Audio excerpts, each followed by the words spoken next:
desta Casa de Leis, em 27 de dezembro de 2021, pela excelentíssima senhora Luciana Mil Nunes Azevedo, denúncia em face dos vereadores Marcelo Vieira Pereira e Clério Tadeu da Silva, primeiro e segundo secretário, respectivamente. Alega a representante, em suma, que os denunciados teriam se recusado a dar cumprimento à Constituição Federal, Lei Orgânica do Município, Regimento Interno, Lei Complementar 101 de 2000 e da Lei Federal 4320 de 61, pois teriam obstado a devolução do saldo financeiro no montante de R$ 48.048,50 para a Fazenda Pública Municipal. A Comissão de Ética e Decoro Parlamentar, conforme despacho de folha 48, por determinação da portaria de folha 49, instituiu o presente processo. Os denunciados foram notificados previamente em 7 de fevereiro de 2021. Defesa apresentada e franqueada aos membros da comissão. Em síntese, alega preliminarmente de inépcia.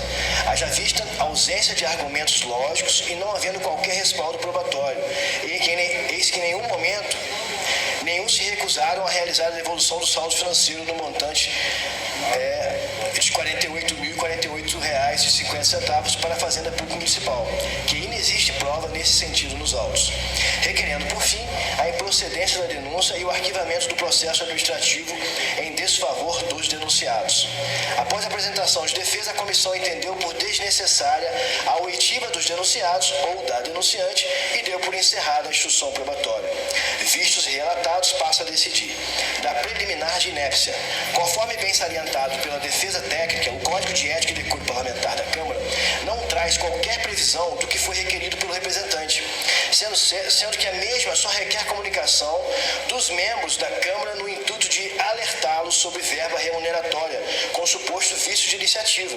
Ciência quanto à necessidade de devolução do saldo financeiro existente no final de 2021. Comunicar aos demais vereadores que este representado teria supostamente se negado a assinar o cheque nominal para realizar a devolução e envio de cópia ao Ministério Público Estadual e o Tribunal de Contas.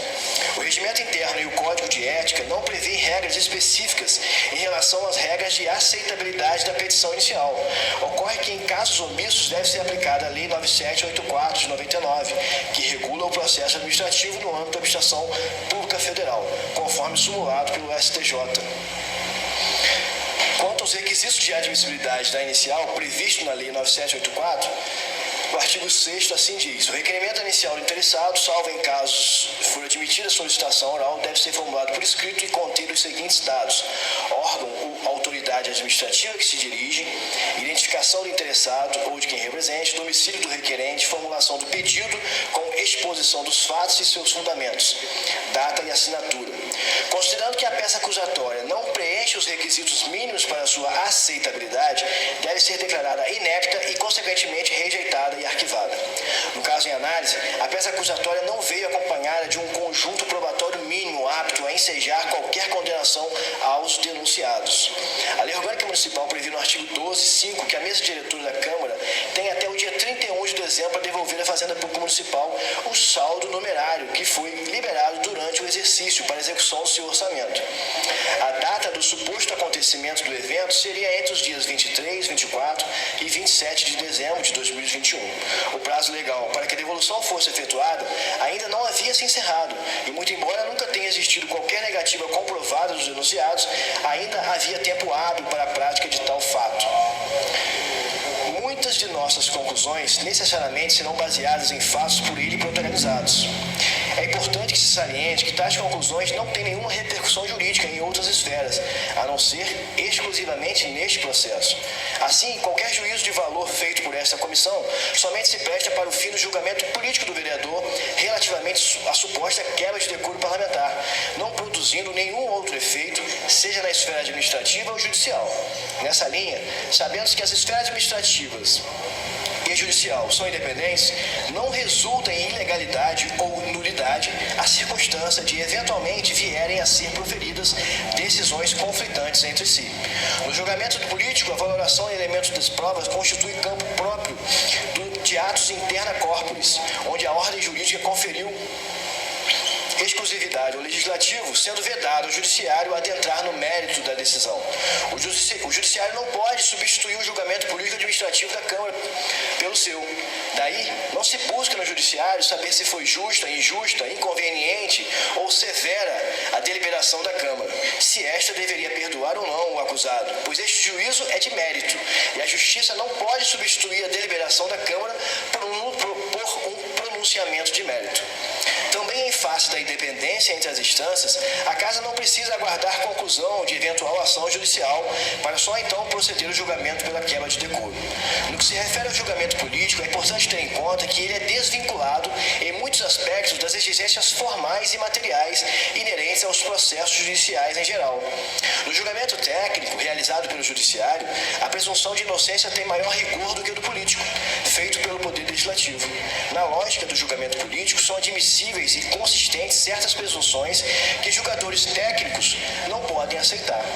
Por essa lógica, não há nenhuma contradição quando os parlamentares cassados por seus membros vêm posteriormente a ser absolvidos no judiciário por falta de provas. O mesmo vale em se tratando de julgamento político de membro do Executivo, como no exemplo do caso que envolveu a cassação do presidente Collor, posteriormente absolvido na esfera penal pelo judiciário. A lógica do julgamento político não opera apenas com os outros acusados. Também o reverso acontece. Alguns parlamentares podem vir ser condenados pelo judiciário, embora não venham ser cassados pelo parlamento. Reconhecer que o julgamento político tem sua lógica própria é importante para o regular funcionamento das instituições do Estado democrático. Mais que isso, não atenta minimamente contra nenhum direito daqueles que foram cassados o fato de não admitirem em juízo presunções típicas dos julgamentos políticos. Em situações como estas, corretas tanto a cassação do mandato como a absolvição judicial por falta de provas. Por isso, julgar tecnicamente um julgamento político é tão equivocado quanto julgar politicamente um julgamento técnico. Não se pode admitir a atuação dessa lógica apenas se ela estiver a serviço de práticas antidemocráticas, como seria a cassação de mandato, com o objetivo de calar minorias parlamentares. Enquanto não for esse o caso, o respeito à lógica peculiar do julgamento político contribui para o fortalecimento da democracia.